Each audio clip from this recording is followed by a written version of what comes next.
24 सितंबर 2024 प्रात मुरली। ओम शांति। बाप दादा मधुबन।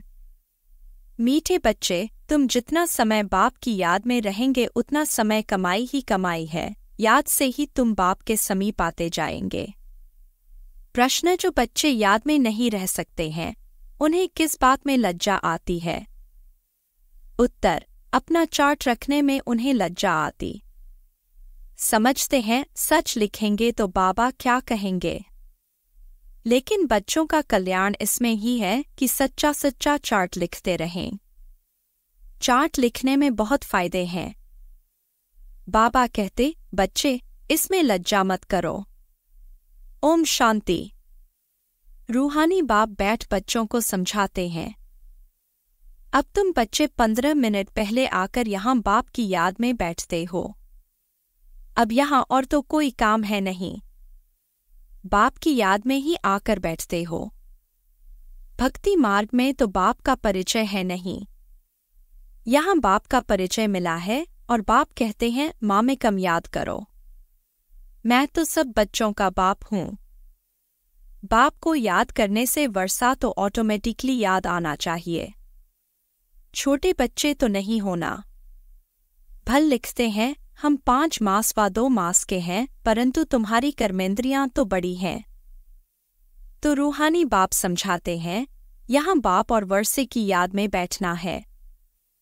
जानते हो हम नर से नारायण बनने के पुरुषार्थ में तत्पर हैं व स्वर्ग में जाने के लिए पुरुषार्थ कर रहे हैं।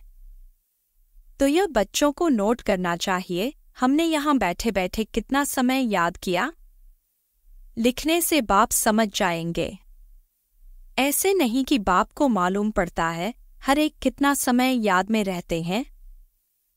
वह तो हर एक अपने चार्ट से समझ सकते हैं बाप की याद थी या बुद्धि कहाँ और तरफ चली गई। यह भी बुद्धि में है, अभी बाबा आएंगे तो यह भी याद ठहरी ना। कितना समय याद किया वह चार्ट में सच लिखेंगे। झूठ लिखने से तो और ही 100 गुना पाप चढ़ेगा और ही नुकसान हो जाएगा। इसलिए सच लिखना है, जितना याद करेंगे उतना विकर्म विनाश होंगे। और यह भी जानते हो हम नज़दीक आते जाते हैं। आखिरीन जब याद पूरी हो जाएगी तो हम फिर बाबा के पास चले जाएंगे। फिर कोई तो झट नई दुनिया में आकर पाठ बजाएंगे, कोई वहाँ ही बैठे रहेंगे। वहाँ कोई संकल्प तो आएगा नहीं। वह है ही मुक्तिधाम, दुख सुख से न्यारे। सुखधाम में जाने के लिए अब तुम पुरुषार्थ करते हो। जितना तुम याद करेंगे उतना विकर्म विनाश होंगे। याद का चार्ट रखने से ज्ञान की धारणा भी अच्छी होगी। चार्ट रखने में तो फायदा ही है। बाबा जानते हैं याद में न रहने कारण लिखने में लज्जा आती है।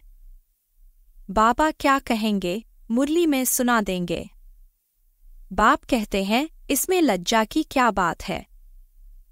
दिल अंदर हर एक समझ सकते हैं हम याद करते हैं वा नहीं। कल्याणकारी बाप तो समझाते हैं नोट करेंगे तो कल्याण होगा। जब तक बाबा आए उतना समय जो बैठे उसमें याद का चार्ट कितना रहा, फिर देखना चाहिए। प्यारी चीज को तो बहुत याद किया जाता है। कुमार कुमारी की सगाई होती है तो दिल में 1-2 की याद ठहर जाती है, फिर शादी होने से पक्की हो जाती है। बिगड़ देखे समझ जाते हैं हमारी सगाई हुई है। अभी तुम बच्चे जानते हो कि शिव बाबा हमारा बेहद का बाप है। भल देखा नहीं है परंतु बुद्धि से समझ सकते हो वह बाप अगर नामरूप से न्यारा है तो फिर पूजा किसकी करते हो, याद क्यों करते हो? नामरूप से न्यारी बेअंत तो कोई चीज होती नहीं। जरूर चीज को देखा जाता है तब वर्णन होता है। आकाश को भी देखते हैं ना, बेअंत कह नहीं सकते। भक्ति मार्ग में भगवान को याद करते हैं हे भगवान, तो बेअंत थोड़े ही कहेंगे। हे भगवान कहने से तो झट उनकी याद आती है तो जरूर कोई चीज है। आत्मा को भी जाना जाता है, देखा नहीं जाता। सब आत्माओं का एक ही बाप होता है, उनको भी जाना जाता है। तुम बच्चे जानते हो, बाप आकर पढ़ाते भी हैं। आगे यह मालूम नहीं था कि पढ़ाते भी हैं। श्री कृष्ण का नाम डाल दिया है। श्री कृष्ण तो इन आंखों से देखने में आता है। उनके लिए तो बेअंत नामरूप से न्यारा कह न सकें। श्री कृष्ण तो कभी कहेंगे नहीं, माँ में कम याद करो। वह तो सम्मुख है। उनको बाबा भी नहीं कहेंगे। माताएं तो श्री कृष्ण को बच्चा समझ गोद में बिठाती हैं। जन्माष्टमी पर छोटे श्री कृष्ण को झुलाएंगे। क्या सदैव छोटा ही है? फिर रास विलास भी करते हैं तो जरूर थोड़ा बड़ा हुआ, फिर उनसे बड़ा हुआ। वह क्या हुआ, कहाँ गया, किसको भी पता नहीं। सदैव छोटा शरीर तो नहीं होगा ना। कुछ भी ख्याल नहीं करते हैं। यह पूजा आदि की रस्म चली आती है। ज्ञान तो कोई में है नहीं। दिखाते हैं श्री कृष्ण ने कंसपुरी में जन्म लिया। अब कंसपुरी की तो बात ही नहीं, कोई का भी विचार नहीं चलता। भक्त लोग तो कहेंगे श्री कृष्ण हासराहसूर है, फिर उनको स्नान भी कराते हैं, खिलाते भी हैं। अब वह खाता तो नहीं, रखते हैं मूर्ति के सामने और खुद खा लेते हैं। यह भी भक्ति मार्ग हुआ ना। श्रीनाथ जी पर इतना भोग लगाते हैं, वह तो खाता नहीं, खुद खा जाते हैं। देवियों की पूजा में भी ऐसे करते हैं। खुद ही देवियाँ बनाते हैं, उनकी पूजा आदि कर फिर डुबो देते हैं। जेवरात आदि उतार कर डुबोते हैं, फिर वहां तो बहुत रहते हैं। जिसको जो हाथ में आया वह उठा लेते हैं। देवियों की ही जास्ती पूजा होती है।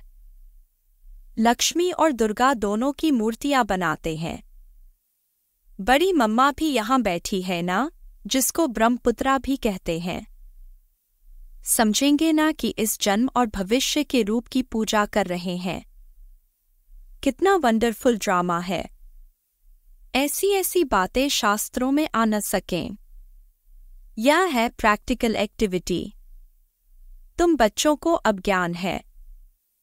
समझते हो सबसे जास्ती चित्र बनाए हैं आत्माओं के।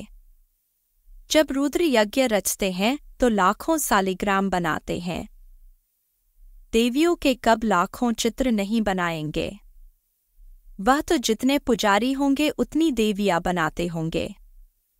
वह तो एक ही टाइम पर लाख सालिग्राम बनाते हैं। उनका कोई फिक्स दिन नहीं होता है, कोई मुहूर्त आदि नहीं होता है। जैसे देवियों की पूजा फिक्स टाइम पर होती है। सेठ लोगों को तो जब ख्याल में आएगा कि रुद्र या सालिग्राम रचें तो ब्राह्मण बुलाएंगे। रुद्र कहा जाता है, एक बाप को, फिर उनके साथ ढेर सालिग्राम बनाते हैं। वो सेठ लोग कहते हैं इतने सालिग्राम बनाओ। उनकी तिथि तारीख कोई मुकर नहीं होती। ऐसे भी नहीं कि शिव जयंती पर ही रुद्र पूजा करते हैं। नहीं, अक्सर करके शुभ दिन बृहस्पति को ही रखते हैं। दीपमाला पर लक्ष्मी का चित्र थाली में रखकर उनकी पूजा करते हैं, फिर रख देते हैं। वह है महालक्ष्मी, युगल है ना। मनुष्य इन बातों को जानते नहीं। लक्ष्मी को पैसे कहाँ से मिलेंगे? युगल तो चाहिए ना। तो यह लक्ष्मी नारायण युगल है। नाम फिर महालक्ष्मी रख देते हैं। देवियाँ कब हुई, महालक्ष्मी कब होकर गई, यह सब बातें मनुष्य नहीं जानते हैं। तुमको अब बाप बैठ समझाते हैं। तुम्हारे में भी सबको एक रस धारणा नहीं होती है। बाबा इतना सब समझाकर फिर भी कहते शिव बाबा याद है, वर्षा याद है। मूल बात है यह। भक्ति मार्ग में कितना पैसा वेस्ट करते हैं। यहाँ तुम्हारी पाई भी वेस्ट नहीं होती है। तुम सर्विस करते हो सॉल्वेंट बनने के लिए। भक्ति मार्ग में तो बहुत पैसे खर्च करते हैं, इंसॉल्वेंट बन पड़ते हैं। सब मिट्टी में मिल जाता है। कितना फर्क है। इस समय जो कुछ करते हैं वह ईश्वरीय सर्विस में शिव बाबा को देते हैं। शिव बाबा तो खाते नहीं हैं, खाते तुम हो। तुम ब्राह्मण बीच में ट्रस्टी हो, ब्रह्मा को नहीं देते हो, तुम शिव बाबा को देते हो। कहते हैं बाबा आपके लिए धोती कमीज लाई है। बाबा कहते हैं इनको देने से तुम्हारा कुछ भी जमा नहीं होगा। जमा वह होता है जो तुम शिव बाबा को याद कर इनको देते हो। फिर यह तो समझते हो ब्राह्मण शिव बाबा के खजाने से ही पलते हैं। बाबा से पूछने की दरकार नहीं है कि क्या भेजूं। यह तो लेंगे नहीं। तुम्हारा जमा ही नहीं होगा अगर ब्रह्मा को याद किया तो। ब्रह्मा को तो लेना है शिव बाबा के खजाने से, तो शिव बाबा ही याद पड़ेगा। तुम्हारी चीज क्यों लेवें? बीके को देना भी रॉन्ग है। बाबा ने समझाया है तुम कोई से भी चीज लेकर पहनेंगे तो उनकी याद आती रहेगी। कोई हल्की चीज है तो उनकी बात नहीं, अच्छी चीज तो और ही याद दिलाएगी, फलाने ने यह दिया है। उनका कुछ जमा तो होता नहीं, तो घाटा पड़ा ना। शिव बाबा कहते हैं माँ में कम याद करो, मुझे कपड़े आदि की दरकार नहीं। कपड़े आदि बच्चों को चाहिए, वह शिव बाबा के खजाने से पहनेंगे। मुझे तो अपना शरीर है नहीं, यह तो शिव बाबा के खजाने से लेने के हकदार हैं। राजाई के भी हकदार हैं। बाप के घर में ही बच्चे खाते पीते हैं ना। तुम भी सर्विस करते कमाई करते रहते हो। जितनी सर्विस बहुत उतनी बहुत कमाई होगी। खाएंगे पिएंगे शिव बाबा के भंडारे से। उनको नहीं देंगे तो जमा ही नहीं होगा। शिव बाबा को ही देना होता है। बाबा आपसे भविष्य 21 जन्मों के लिए पद्मा पद्मपति बनेंगे। पैसे तो खत्म हो जाएंगे, इसलिए समर्थ को हम दे देते हैं। बाप समर्थ हैं ना, 21 जन्मों के लिए वह देते हैं। इनडायरेक्ट भी ईश्वर अर्थ देते हैं ना। इनडायरेक्ट में इतना समर्थ नहीं है। अभी तो बहुत समर्थ है क्योंकि सम्मुख है। वर्ल्ड ऑलमाइटी अथॉरिटी इस समय के लिए है। ईश्वर अर्थ कुछ दान पुण्य करते हैं तो अल्पकाल के लिए कुछ मिल जाता है। यहाँ तो बाप तुमको समझाते हैं मैं सम्मुख हूँ, मैं ही देने वाला हूँ। इसने भी शिव बाबा को सब कुछ देकर सारे विश्व की बादशाही ले ली ना। यह भी जानते हो इस व्यक्त का ही अव्यक्त रूप में साक्षात्कार होता है। इनमें शिव बाबा आकर बच्चों से बात करते हैं। कभी भी यह ख्याल नहीं करना चाहिए हम मनुष्य से लेवें।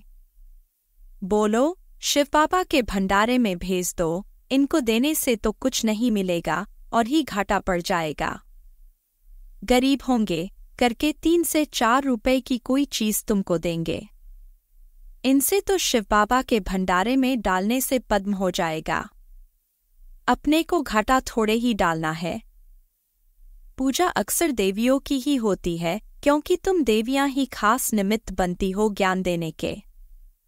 भलगोप भी समझाते हैं, परंतु अक्सर करके तो माताएं ही ब्राह्मणी बन रास्ता बताती हैं, इसलिए देवियों का नाम जास्ती है।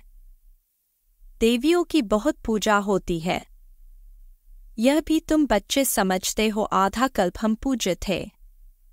पहले हैं फुल पूज्य, फिर सेमी पूज्य क्योंकि 2 कला कम हो जाती है। राम की डिनायस्टी कहेंगे त्रेता में। वह तो लाखों वर्ष की बात कह देते हैं, तो उनका कोई हिसाब ही नहीं हो सकता। भक्ति मार्ग वालों की बुद्धि में और तुम्हारी बुद्धि में कितना रात दिन का फर्क है। तुम हो ईश्वरीय बुद्धि, वह है रावण की बुद्धि। तुम्हारी बुद्धि में है कि यह सारा चक्र ही 5000 वर्ष का है जो फिरता रहता है। जो रात में है वह कहते हैं लाखों वर्ष, जो दिन में है वह कहते 5000 वर्ष। आधा कल्प भक्ति मार्ग में तुमने असत्य बातें सुनी हैं। सतयुग में ऐसी बातें होती ही नहीं। वहां तो वर्षा मिलता है, अब तुमको डायरेक्ट मत मिलती है। श्रीमद् भगवद गीता है ना, और कोई शास्त्र पर श्रीमद् नाम है नहीं। हर 5000 वर्ष बाद यह पुरुषोत्तम संगमयुग गीता का युग आता है। लाखों वर्ष की तो बात हो नहीं सकती है। कभी भी कोई आए तो ले जाओ संगम पर। बेहद के बाप ने रचिता अर्थात अपना और रचना का सारा परिचय दिया है। फिर भी कहते हैं, अच्छा बाप को याद करो, और कुछ धारणा नहीं कर सकते हो तो अपने को आत्मा समझ बाप को याद करो। पवित्र तो बनना ही है। बाप से वर्षा लेते हो तो दैवी गुण भी धारण करने हैं। अच्छा, मीठे मीठे सिकीलधे बच्चों प्रति माता पिता बाप दादा का याद प्यार और गुड मॉर्निंग। रूहानी बाप की रूहानी बच्चों को नमस्ते।